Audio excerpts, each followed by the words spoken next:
welcome back to Lawfully Chaotic. He's back. He's back. He's back. Back from Manhattan. I was flitting around New York City last week.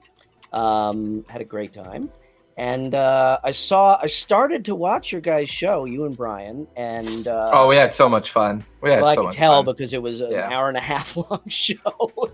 Yeah, we might have gotten a little carried away. I was like, it's kind of fun when two kind of very regularly driven DMs, can kind of pick at each other's brain and get a feel for styles and ideas. And so it was like a combination of like just sharing that journey with everyone, but also taking the time to talk about it as well. So it was a lot of fun. Totally. Yeah, well, you guys needed a chance to catch up with 3 miles wins. He said, "Oh, I'm late." Yes, but I said, "Who's going to be first in chat?" Shunjin, 3 miles. You win.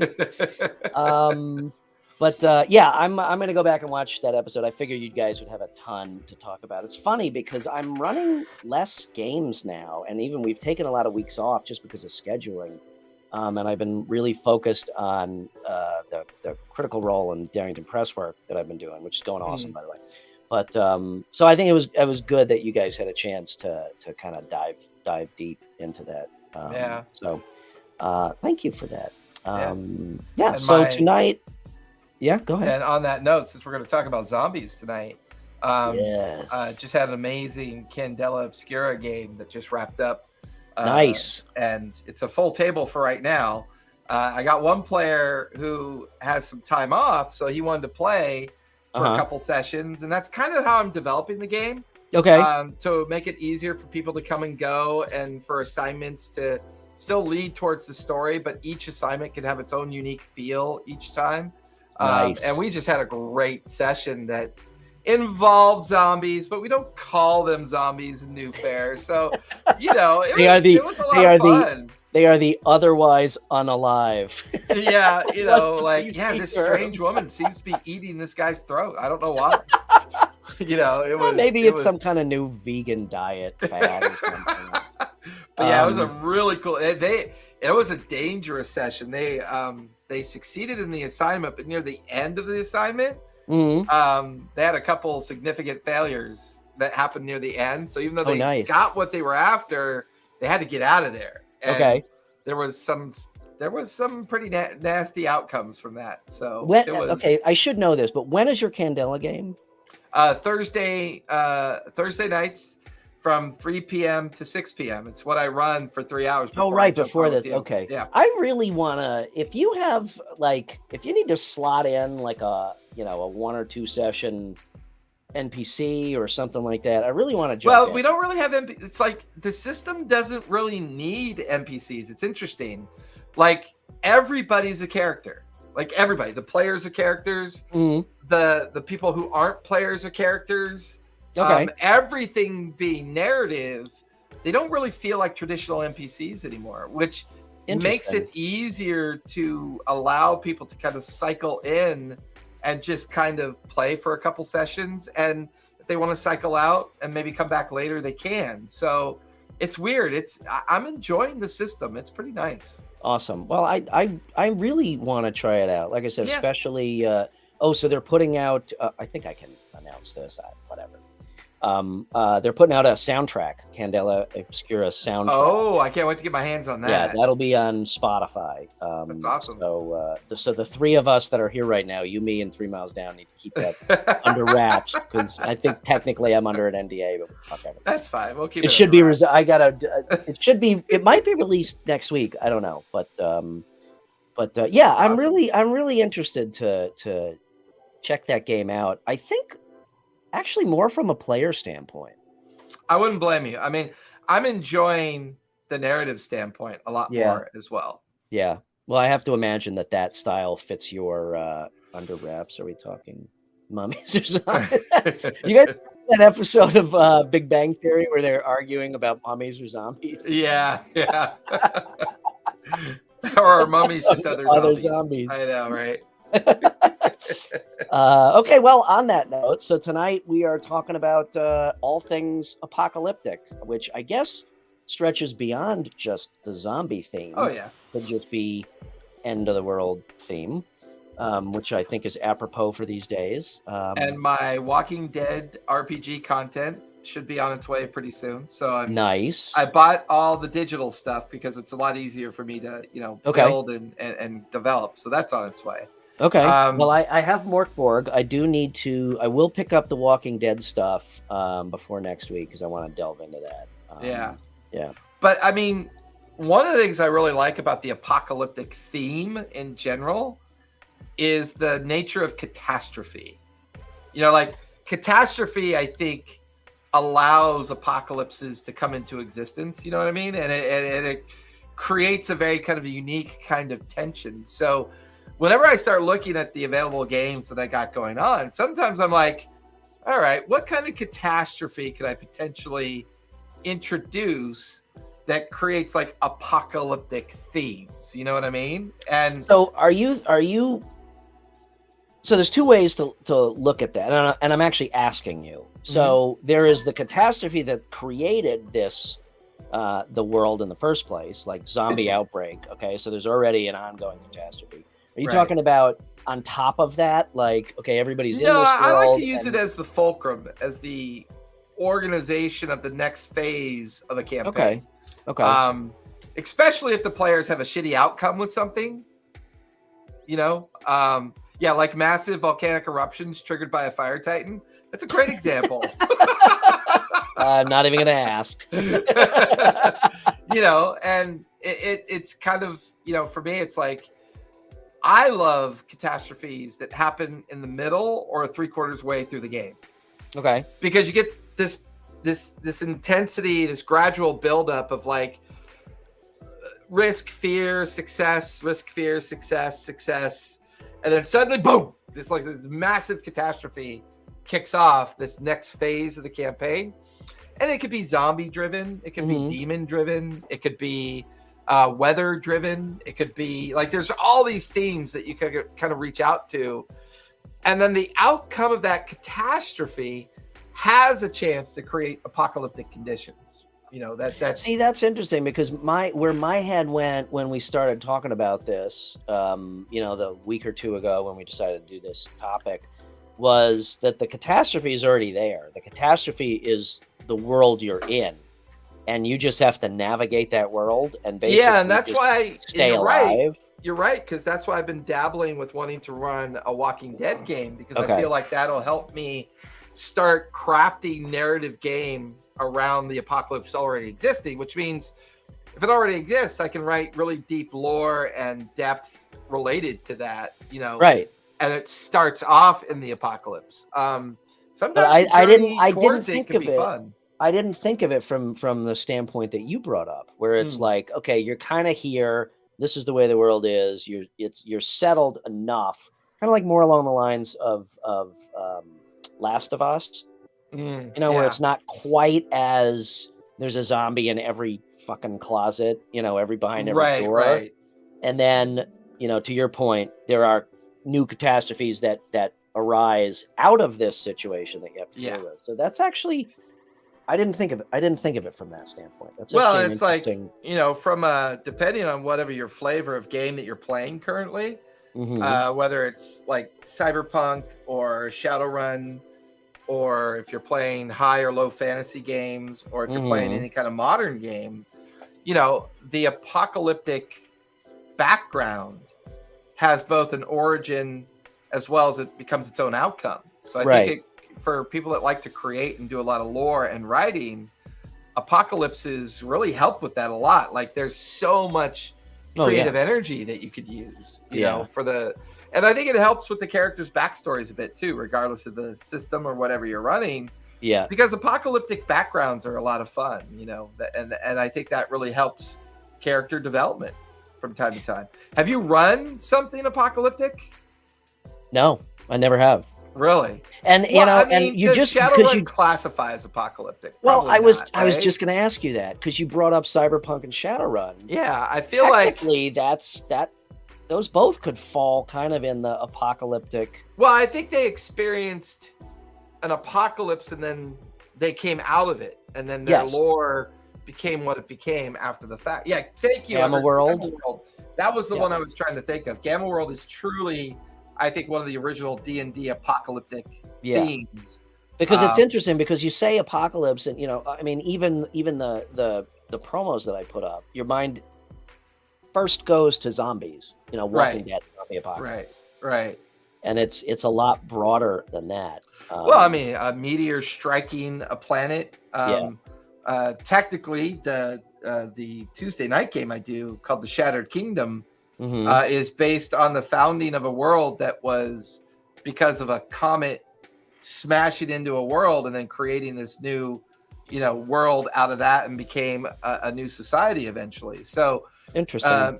Meteorites could be a lot of, like, comets and meteorites could be a real fun starting point of something, which, apocalyptic themes. I mean, if you read Matt's detail on Exandria, Exandria has the period of founding and then the period of calamity. Right. So, calamity clearly is the apocalyptic framework that you could use for Exandria if you want to. I've got 2 games currently running in the period of divergence, which is the end of calamity and the beginning of everything post-divergent, which has been a lot of fun because you could get away with a lot of themes and get away with a lot of content because there's not much written about divergence. Almost all the modern stuff in Critical Role is written around 500, 600 PD and on into their modern context. So I think apocalypses give us that opportunity to play in a playground space that normally we don't have access to.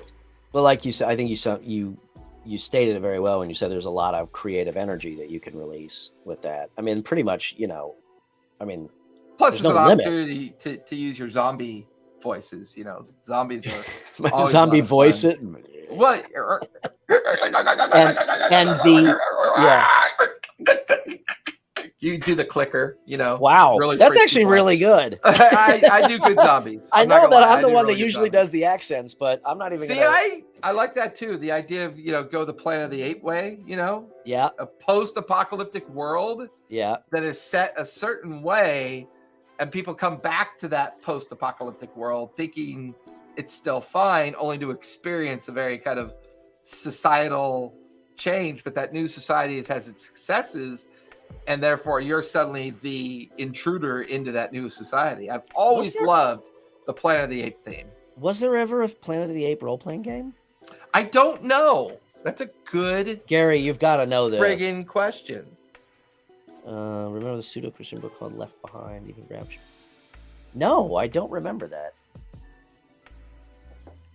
Thank you, by the way, for joining, Andrew.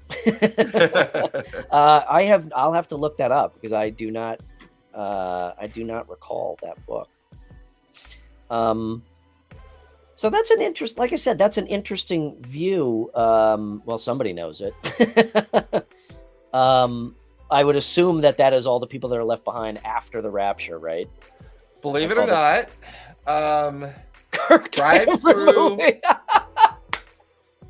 Kirk Cameron, are you serious? Wow. Well, I remember that. Yeah. What about? Did you guys see? You ever see? What was the Seth Rogen James Franco movie where everybody played themselves? The End of the World. Oh yeah. I've watched that a couple times. It's fucking hilarious. So fucking dumb, but so hilarious. Like Hermione Granger. The gal she was in Hermione. Not This Is It. Not This Is It. Yes, Apes Victorious Game on Drive-Thru Games. Yeah, see, I told you, Gary. That's the only one. I just pulled it up and I was shuffling through it, and then I found the drive-thru reference. So somebody find me the name of that movie with Seth Rogen, James Franco, and everybody else. Danny McBride was in it, who I fucking love. This is the end. Yes, thank you. Yeah. And Google knew. Yep. I love that one because Don't Look Up. Haven't seen that yet. That is really creepy. The only reason I haven't seen it yet is because social media commentary in Don't Look Up is terrifyingly not fantasy. And that's why I haven't watched it yet, because I don't know if I need to be in the right frame of mind. It is one of the visually and narratively, it's an amazingly done movie. the Yeah, but like you said, it intensity. hits too close to home. So I think I need Yeah. to be really, really fucking stoned to watch that to not Yeah. fall into a deep depression. Um, But the one thing, but that's another thing. Not all apocalypses have to be serious.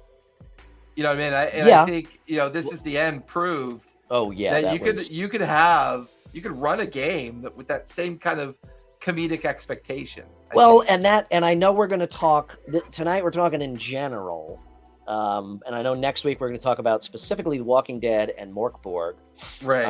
and you know, maybe a few others. But oh my God, Idiocracy is now a documentary. You know, that's from not 2016 on. Idiocracy is now a documentary. it is a documentary. I'd agree with that, especially with Starbucks.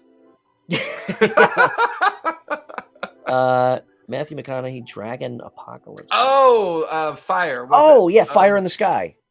No, Rain of Fire. Rain of Fire. Rain of Fire. Yeah. That's a really good one too, because it does a really good job of mixing medieval with modern themes. Yes. Yeah. Which I thought was really cool. I thought that was amazing. Yeah.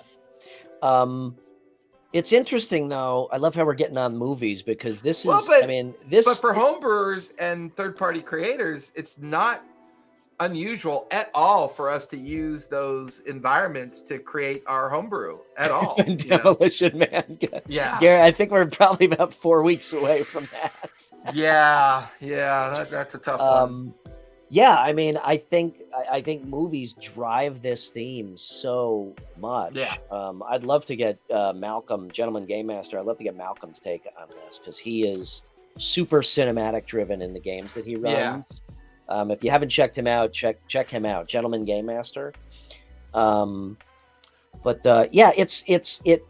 It's still waiting for the seashell. Yeah.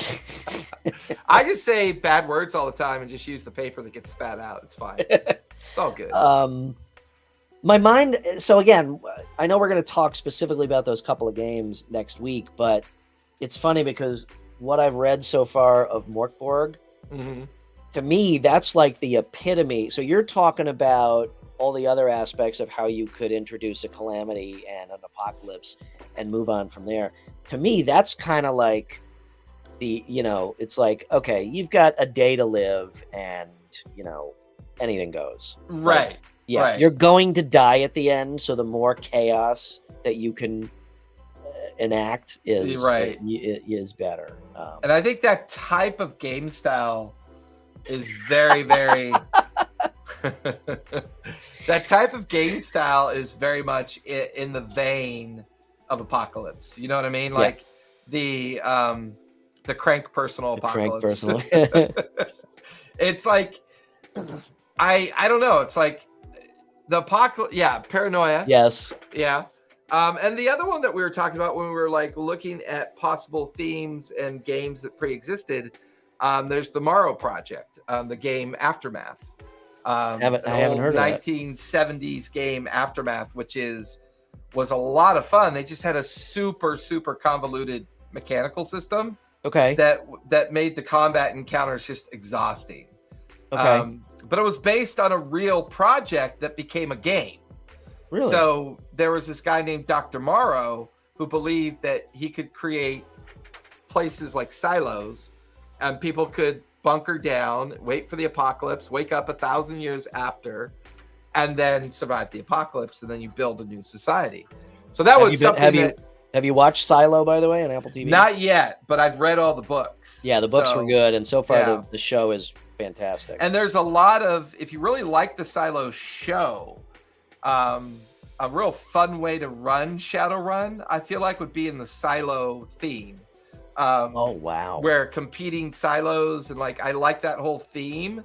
And the other thing too, there's a lot of fan fiction around Silo, like a ton of fan fiction around that Silo. That would be awesome. Like you said, like if you take Seattle, if we're talking about Shadowrun, and that becomes a silo in essence, and then there's this fucking wasteland that you have to venture out to get to other silos. That would be pretty fucking cool. And Shadowrun theme, I mean, that could be a historical period of its development of Shadowrun. And then like, I kind of feel like the fun part about apocalypse and disaster and catastrophe regardless of the flavor it takes, it allows you to explore historical references of a How game it got system. there. Like how things got where they are. And then maybe you got a campaign going. You're like, hey guys, you want to do a one shot on a period of time of the world that we're in when, things were during its apocalyptic development, and see if we can have some fun with that. I think it introduces some variety that maybe the game needs. Yeah, and I like that. I like that kind of ancient, almost lost, history type of thing. That's one thing that Silo does really cool is their forbidden artifacts that they can't have because obviously they want to keep. I don't want to ruin the whole story. Right. Neo Scum. I have not heard of that. Shadowrun podcast. Really? Based in the U.S. Start an indie and try to get. That's cool. I'll have to add that to my podcast list. That would be a cool campaign in and of itself. Like you got to get from New York to L.A. Go. Well, man, an apocalyptic zombie-ridden cannonball run. It reminds me of that Steve Austin movie where he rebuilds a Formula One car like an Indy car because gas has been outlawed. So you're not allowed to have gas vehicles anymore because it created a outbreak of like some kind of plague. Like the industrialization of America created a plague. Okay. So it's all about this character who decides the hell with that, rebuilds a car, and then drives across the country to prove that he can. Meanwhile, the entire country is trying to capture and like they don't want people to know that they can still drive cars. So you remember Death Race 2000? Oh, I remember Death Race 2000. Oh yeah, that's what got me into. Or that was in tandem with Car Wars. The idea of Car Wars for me. And we played a ton of Car Wars. That was not Michael Caine. What's the other guy's name? Maximum Overdrive. That was fun too. That was a good one. Well, Night of the Comet. I don't know if anyone's ever seen Night of the Comet. That's an amazing 80s dystopian horror. I love that one, Night of the Comet. When a comet got just close enough to the Earth to wipe out 99.9% of the Earth's population. But some of the remaining population only got a little bit of effect, and they all turned into zombies over time. So they were gradually becoming zombies. Okay. And it was just a lot of fun. It's cool. A fun movie, Night of the Comet. I'll have to check that one out too. Okay, this episode is rich with notes. I got a whole bunch of homework now. Oh, I love Apocalypse. I mean, I'm not really a fan of what he's become, but when he did Apocalypto, the movie about the collapse of the indigenous people of Central and South America, yes, that was another great storytelling effort about how apocalypses don't care about your reality. When they happen, they happen. And sometimes I think the intensity of that apocalypse can bring in a lot of, re-interest into a dying campaign. Like if you have a campaign that maybe is kind of dying on the vine and you would kind of want to re-infuse it with some new energy, I think Catastrophe and Apocalypse can really help that happen pretty well too. I really liked Apocalypto on a personal level because not a lot of people know about the extent of the Mayan civilization. And the Incan and the whole Mayan. And the levels that they reached and how utterly they just disappeared from history. Well, I think that's another topic we can tackle. Mm-hmm. The idea of civilization in your games. Like, what does that mean? How do you manage it? Like, what when we play all these games, do you take civilization? So that might be a good future topic. Yeah, I would agree with that. Tap into. Yeah. So, did you know that the Mayans never used the wheel? I think I've heard that somewhere before. Yeah, all of the construction that they did, all of the astronomy work, their calendar, everything, all of that, their whole empire, if you will call it, was done without the use of the wheel. And what I find interesting too, and I know it's a little off topic, but when they started doing the genetics of what they call the corn migration, the original Mayans began up in Canada and over time worked their way down into Central and South America over many thousands of years, because you could find the corn genetics all throughout North America. Yeah. And it's pretty, they've been here a longer. I think honestly that the Western Hemisphere has had indigenous populations longer than European population, much longer. Well, even to the period of beyond Neanderthal. I think Western Hemispheres, Neolithic, pre-Neolithic, definitely had a lot more going on here than European Neanderthal, for sure. Yeah, I again, kind of a little off topic, but maybe not. I had, having an art major in college, I was required to take, umpteen schmillion hours of art history. And, right. And because of the professor that we had, there was only one art history professor. I fucking hated it. Oh no! Yeah, all of it. That's too bad, because I loved art history. Except for Mayan civilization, which I found absolutely fascinating. And the Mayan explain calendar. Your love for Shadowrun. That's a big part of it, because they based that apocalypse on the Mayan calendar, the end of the world calendar. In 2012, it was prophesized that would be the exit from the fifth age of history into the sixth age, as far as the Mayan calendar is concerned. And the Mayan calendar, just from a mathematical standpoint, it basically, it's designed that it goes almost infinitely into the future and in the past in terms of how it counts, because there are periods of time that it counts, that I think the largest cycle, once you put all these cycles together, is like 20,000 years. So that calendar that they designed, it was meant to basically just, it was tied into the different ages of history, which is that was a big reason that I was so enamored with that. And every now and then I get a little while I'm writing, I get a little bored, so I'll throw a movie up on one of my monitors while I write. That Nicolas Cage movie Knowing popped up in my feed, and I forgot how fun that movie is. Never heard of it.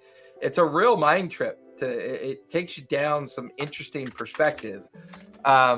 But basically, it's a movie about this kid who has the ability to hear voices, and therefore writes out this chronological timeline of the gradual end of the Earth. So it's all these series of kind of like catastrophes. Oh wow! And then the very end of the prediction is these two letters, EE.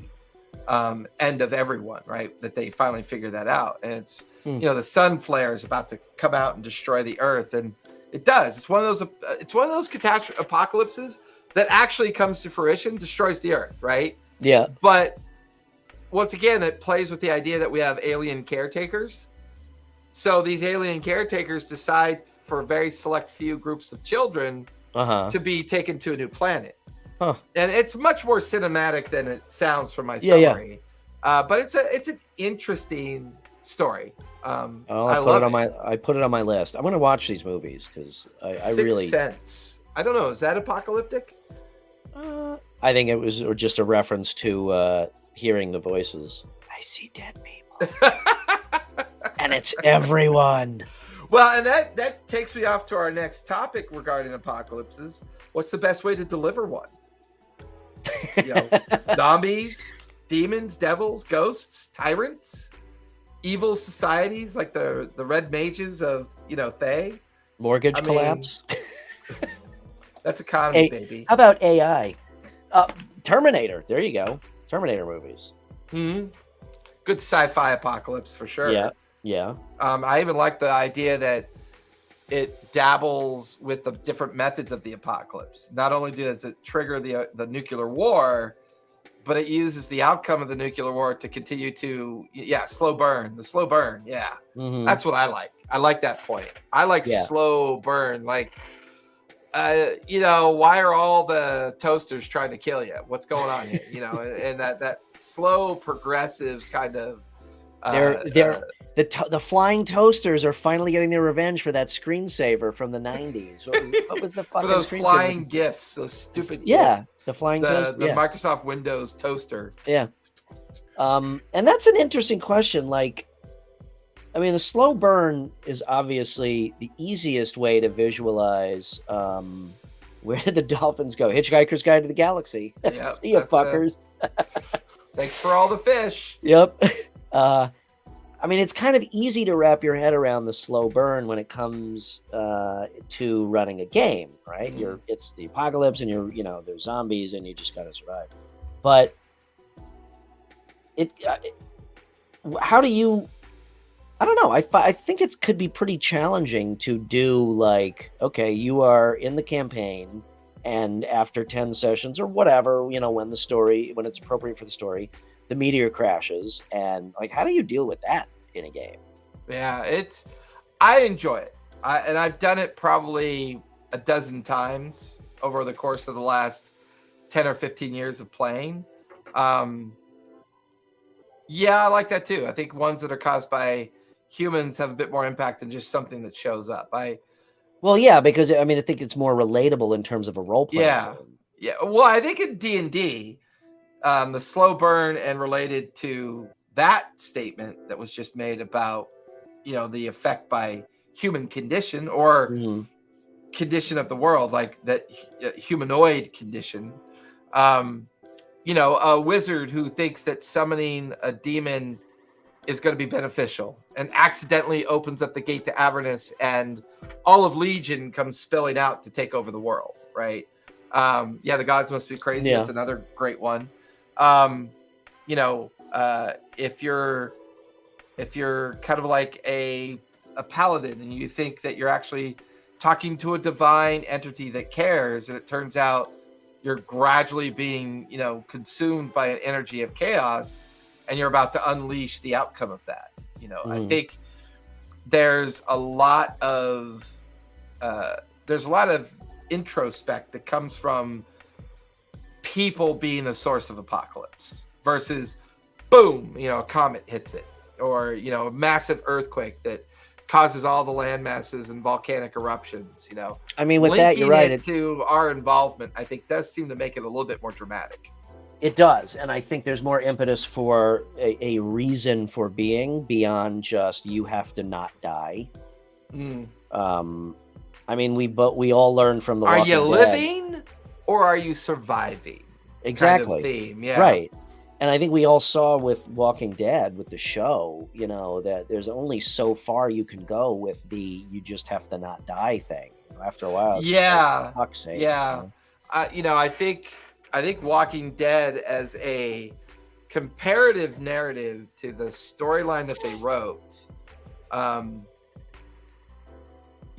that's a great one. I've done that one before. That's a lot of fun.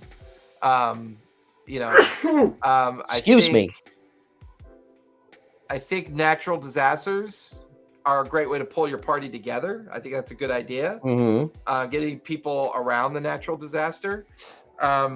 Like, how would you play a meteor, a planet-killing comet strike? I mean, what are you going to do, roll 1,000 saving throws?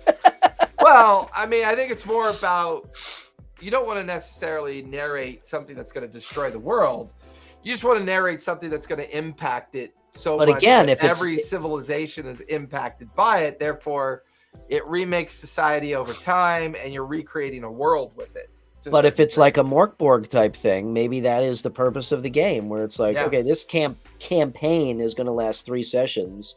Don't get too attached to your characters. You have 72 hours till the comet hits. What do you do? Right, exactly. which actually could be really fun. I think it would be very challenging as a GM. Play Aerosmith and drill into it.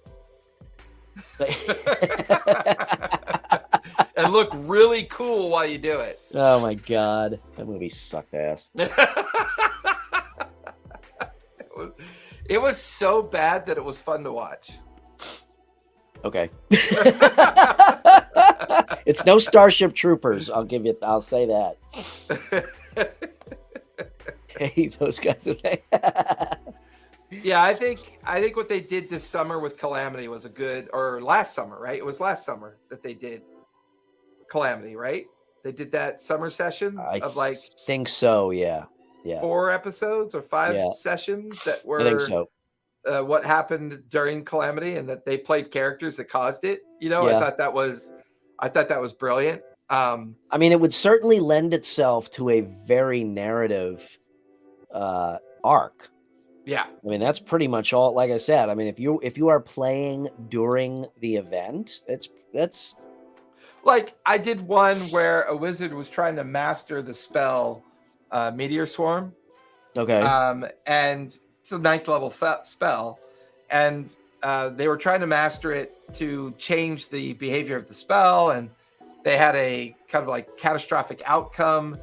And instead of it being just like this limited strike on an area, it caused this repetitive, reoccurring slam of like numerous meteor swarms, like covering half of the world, which caused the world to no longer allow arcane casters to exist within the world. So magic became illegal. You couldn't use magic anymore. So you existed in a world that the outcome of catastrophe was barely surviving, and then decided, you know what? The society decided no more magic. That's very cool. I like that. And that was a theme I based on a book series that, for the life of me, I can't remember the name of it. It wasn't Wheel of Time, was it? No, it was a separate series, a book series, and it wasn't like super popular because I read a lot as a kid. Like before digital, I went to flea markets and garage sales and thrift stores, and if there was a book that interested me, I just grab it. You spend a dime and then you read it. It's one of the reasons why I know I have a good vocabulary. Like my vocabulary is advanced because I read prolifically. Your vocabulary is good. Am good. I did not read Left Behind. That I did not do. I was not a fan of that theme. I put that on my list too, just FYI. I tend to avoid themes that are heavily religious. I'm not a fan of that theme because I have a preconception of it, so I don't get into the fantasy of it. Like I can't get into the fantasy of it. I'd like to try, but I just can't. Interesting. Yeah, please, for the love of God, Brian, don't. Don't read the book? Or well, Dune, but I mean, I think now it's a challenge. I think with Dune, I hated the first Dune movie. I thought that was a piece of garbage. It was 80s schlock. I mean, I was very disappointed in the new Dune. I think they crafted it to force you to think you were going to get something amazing out of it. Now you're stuck waiting for the second one because that's where all the amazing shit's going to happen. Is in the second one. I still agree. I don't disagree that yes, the first movie was nothing but a complete lead up to the second one. Right. However, I loved it. I thought it was fantastic. In our modern times, we call that a fucking money grab, baby. Like it just felt like, you know what? We have a lot of ideas about this movie. Let's throw it out there, beta test it on the community, and make some money while we do it. Well, that's because they can't, they don't make 4.5 hour movie. I mean, look, Lord of the Rings, but that's diehard fans because your normal moron isn't going to sit through 4.5 hours unless there's shit exploding for 4 hours and 15 minutes of that. So, but I mean, they kind of had to split. I would rather they split a really good story into 2 movies or multiple movies than try to cram it into a Hollywood container and fucking ruin it, to be honest. Yeah. I mean, I think another good, one of my favorite ways to deliver catastrophe and apocalypse is with kaiju. The idea of titans and giant world-killing monsters that, roam across the world, See, case in point. But, basically, I'm very jaded because the way that movie is, I haven't seen it yet. I'm waiting for it to come out on stream.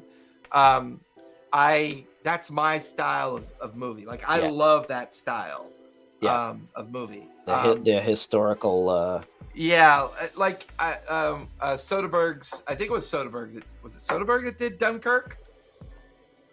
I hated Dunkirk, believe it or I not. loved it. And I love World War II. For some reason, I did not like that movie That at type all. of storytelling is what I've fallen in love with over many decades. Yeah. I love 5 threads coming together and telling 5 unique point of views of a story that all kind of come together at the end. I'm right there with you. Just that was just one case in point. A lot of people were put off by it. I don't know why. No, I love that style of storytelling. For some reason, though, that movie didn't do it for me. That movie was pretty visceral. One of the visceral components of that movie was abject failure the whole way through the movie until the very end. And that's sometimes not very well received. It can put people off because you're like, that was the most exhausting thing I've ever watched, and I don't feel good about watching it. You know what I mean? It's like, and that can leave an interesting. It's kind of like watching. Did you ever watch 1917? No.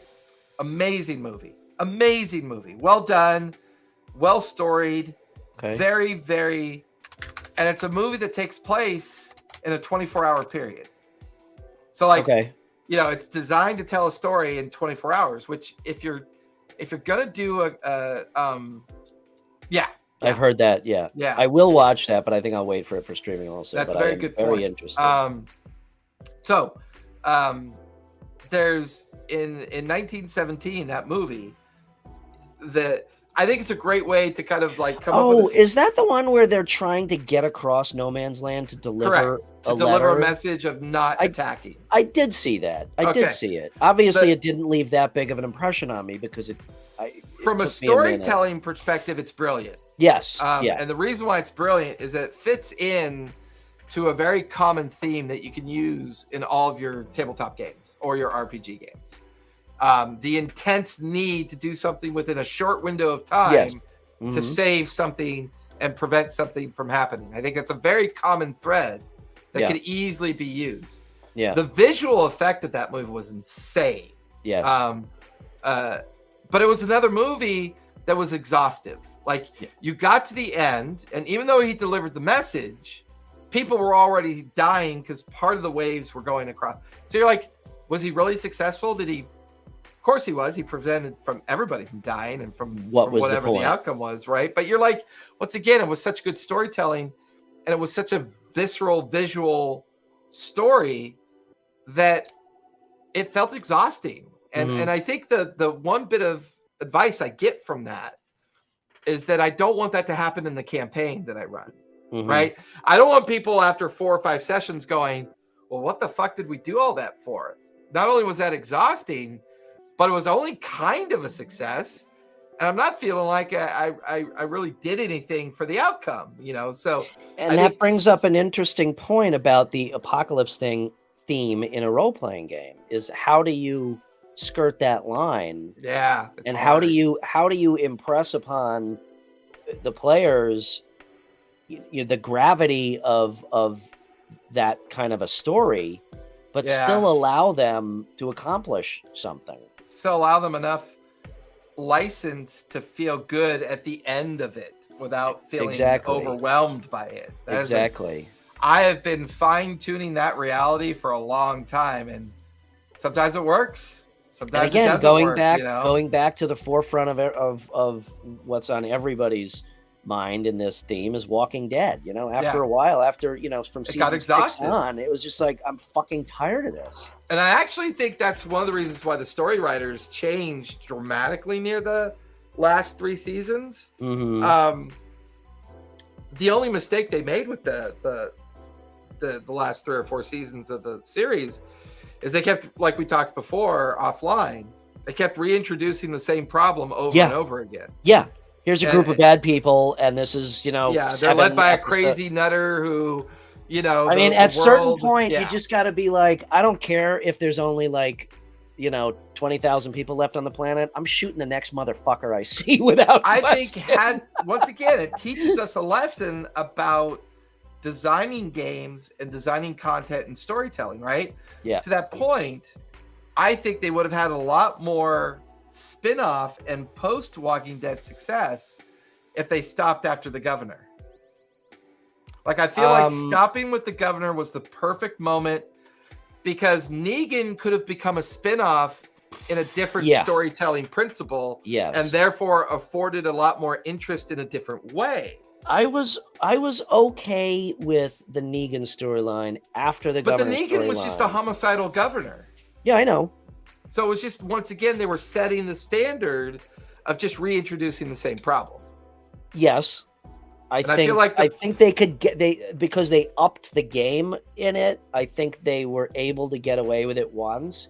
After that is where I was, when it happened again. I don't know, which one was it again? Well, I mean, there were the Whisperers, but that was way later. Before that, there was one in between. But you're right, after Negan, and then they did it again. I'm like, okay, fuck this. That's where my head was like. In my mind, when I watched that season that ended with the governor, I wanted that final episode to be like a dozen buses and RVs and cars, kind of like very Mad Maxian, driving off into the horizon to start their new stories. Yeah. With the one survivor in the background, right? This idea that they're all going to start their new hero's journey, so that when you spin off from that point, your spin-offs can be whatever you want them to be, because you're not setting that bullshit precedent.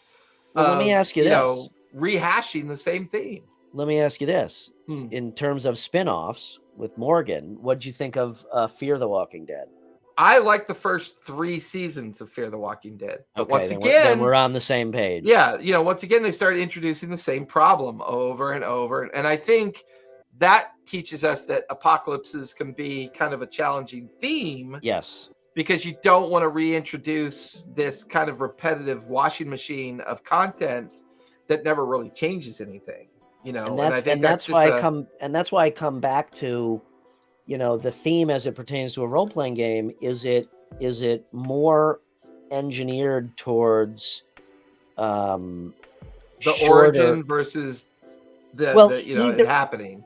Yeah, yes, that, but also is it more engineered towards shorter campaigns? Yeah, I think it would be. I'd agree with you on that one. I think it definitely lends itself towards a shorter campaign sequence. The Babylon 5 model is a great model. I would wholeheartedly agree on that one for sure. Well, that's the way any good writing should be. Absolutely. And I think too, that's why Game of Thrones sucked after they ran out of Martin's story. It just went to shit. And that's true about an apocalypse. An apocalypse is the end of something. Yes. Right? So if you have an apocalyptic moment in a campaign, you better be prepared to introduce something very different after the apocalypse, because whatever happened before it is the end of what came before it. Right? So there's apocalypse in general, right? But you can have minor catastrophes that don't create apocalypse, but might create little apocalyptic bubbles in the world that the campaign is running in. That could be kind of it is a whole new story after that point. My mouse died. I gotta switch mice. Can't find a fucking cord. And that brings up something that's interesting. You could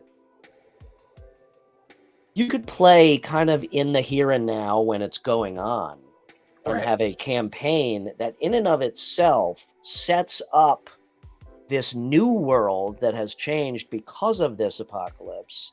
That will then be your second campaign, which may or may not be a completely different game system or theme. Right. But that still could be part of the same mythos. Yeah. Like you could do, nothing comes to mind of like a game set now, but pick one, okay? And then boom, there's the apocalypse, and maybe that leads into a Shadowrun campaign. I got one I can give you because I ran it for 2 years. What's that? So I ran a game in Forgotten Realms called Faerun Reborn. But the game started after the collapse of Forgotten Realms. So Forgotten Realms suffered a catastrophic conclusion to the world of Terrell. And the world succumbed to what was called the Rift Wars. And these Rift Wars shattered and tore apart the world and remade it, and very tiny moments of civilization survived, but they didn't come out until like 1,000 years after apocalypse. So as they went to explore this unknown world to them, they were finding ruins of a place called Waterdeep, or they were finding ruins of a place called Baldur's Gate. So they were, you know, it was called Faerun Reborn because it was all about these isolated pockets of society that were adrift in kind of like warlord existence. Okay. So I took a little Dark Sun and put it in Forgotten Realms and created an apocalyptic lore, and they were all living the outcome of that apocalypse after the fact. And the apocalypse was a historical event that was intertwined with their campaign. That's kind of what I'm talking about. But I'm talking about it even one step further, where, you know, just for argument's sake, you kind of start with D&D and you end up with Shadowrun. Now, obviously not that much, but you know what I'm getting at. Yeah, and the fun part about that is I tied it into the 4 other campaigns I was running. That's so cool. There were 3 campaigns that were running during the time when Apocalypse was about to happen. Okay. There was another campaign that was running a couple hundred years before Apocalypse, and there was another campaign running 1,000 years after Apocalypse. That's cool. But the Rift Wars were all connected to the idea of time. So when they all came to the conclusion of their campaigns, they all temporarily crossed over. What was that movie? I think we mentioned it in an earlier episode, but what was that movie? That is one of my favorite ways to tell a story, is connected stories throughout time. Yeah. What was the movie? Are you thinking of Timeline? No. Atlas Shrugged. No, not Atlas Shrugged. It was Atlas something. World Atlas? Cloud Atlas. Cloud Atlas. Thank you. Yeah, that's the one that you're thinking of. Yeah. Yeah. That was a weird Tom Hanks movie. It was. That may be the weirdest Tom Hanks movie I ever watched. Yeah, not a fantastic movie, but the story was interesting. Yeah, I love that. What you just described as, like, you know, these. So as each campaign concluded, their outcome determined the complete outcome of the overall arc, which was what happened to the world of Terrell when all these campaigns concluded. Okay. TPT roll new characters in Shadowrun continues. Exactly. Yeah, or in Gamma World, right? How fun is that to have them to, like, you know? Yeah, that would be really cool. I love that because that kind of reminds me of the way we play, like was it Catan? You know, like this kind of like growing societal game. You know, that have outcomes that are generational. You know, I've always loved the idea of a generational campaign. You know, I've always loved that idea. Sounds like Jason does. I want to busy. busy. Too busy. That would be really cool. In fact, on that, I'm thinking out loud here. I'm writing in my head. Of course you are. On that train of thought of interconnected throughout time, but seemingly completely disparate stories. You could run games and you could run campaigns that do end cataclysmically and everyone dies. Mm-hmm. Yet your, call it your soul, down the road, you now are a person in a different, you know what I mean? Well, now Salvatore tried that with his series. He did the reincarnation series of the post-Drizzt series. Okay. So, Regis, the halfling, and then the dwarf all were kind of reincarnated, and that's how he brought them back into his world. Was it a straight up like reincarnation, or was it kind of like was it a reincarnation in a fantasy term, or? Yeah, it was the continuation of the Crystal Shard and the whole Drizzt book series. Okay. And he brought them back through reincarnation. Is how he did it. But reincarnation is the idea of who you were in a different body. Yes. Right. That's what I'm talking about. Not like the magical spell you're reincarnated, but rather. Well, no, the magical spell reincarnation has a D100 outcome. that could determine you don't come Right, back I know in your that. original body. But I yeah, know. he did it very much in traditional reincarnation, that you come back, Okay. you come back okay. as a different person. Gotcha. Yeah, Yeah, kind of. like Breath of the Wild. Yeah, it's kind exactly. of Yeah, cool. yeah. Yeah, no, And I that would like be a really cool way to bridge the gap between completely different genres and systems. Well, but and I still think as a wanting to way, continue a story. yeah, I think as a way to wrap up the apocalyptic theme in general, is that even if you have any kind of failures or successes in your apocalyptic campaign, whatever's left over becomes your new lore for your next campaign. Right. You know, and I think that's one of the fun things about catastrophes and apocalypse as a theme within like campaign settings. I think that helps out a lot. This still brings me back to Torg, which basically, minus the apocalypse aspect, was basically that, though. You know, the Right. Well, that was more of a multiverse thing, but I think there's a lot there. You could combine. But that. apocalypses definitely lend towards the multiverse. Exactly. You know, the idea, and I think to a certain degree, comic books from the 50s, 60s, and 70s, and then the eventual introduction of the planar travel system within D&D, those are the original multiverses. You know, those were the original multiverse themes that existed, because let's face it, the original D&D players were comic book fans, and they weren't, they weren't immune to the influence of comic books. Yeah, that might be a real fun topic too. Like, talk about the influence of comic books on the RPGs and TTRPGs. I think there we got. If you look at Marvel and Champions and GURPS and what they did, that'd be kind of fun one to look at too. Oh, let me put that down in our notes. This is it, people. This is creativity happening. So we did it again. We killed another hour. Brian, we killed another hour. Cool. I know that I'm not special enough to spend an hour and a half with. I'm kidding. I'm totally kidding. I was actually surprised that you and Brian only spent an hour and a half. Oh, we could have gone on all night, but I know you timelines and all. I know. Hold on. Let me finish this. Okay, role-playing games. Done. Wait, hold on. What does Andrew say? You don't have to... 500. Yeah. Yeah. Exactly. Love that. Yeah. All right, I'll start writing a campaign. Where can we find you, Bri? Okay. All right. I guess we'll continue this next week when we. Anyway, I could talk apocalyptic for 4 hours, but I got kids to feed. Okay. And protect from the zombies. I get it. Yeah, protect from the zombie horde. All right, go feed them their brains. You can find me at RPG&Co on Instagram, and now Threads, because gotta do what you gotta do. There. Yeah.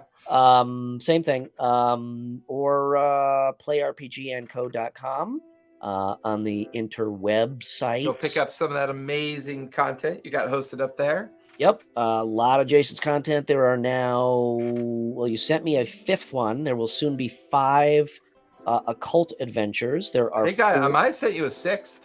Did you? That might be 6. I think you got 5. Oh yeah, already, that will be 6. And that'll be 6. So that's probably going to be the last one I write for a little while. Okay. I'm now focusing on the city guys. Cities, yes. Yeah. I'm anxiously awaiting those. But there's some town stuff up there. I put my magic items up there. They look stunning. Thank you. There are 40. There's 6 volumes of that with 40 magic items. So check those out.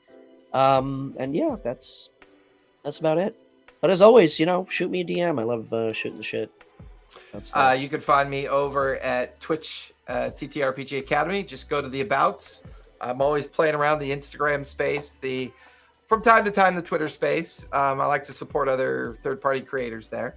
Other than that, you can find me here Monday and Tuesday nights or Sunday nights playing some games. Cool. TPK. Tell a story. Play games. Be kind. Thank you, everybody, for joining us. Bye, Appreciate everybody. it. Bye.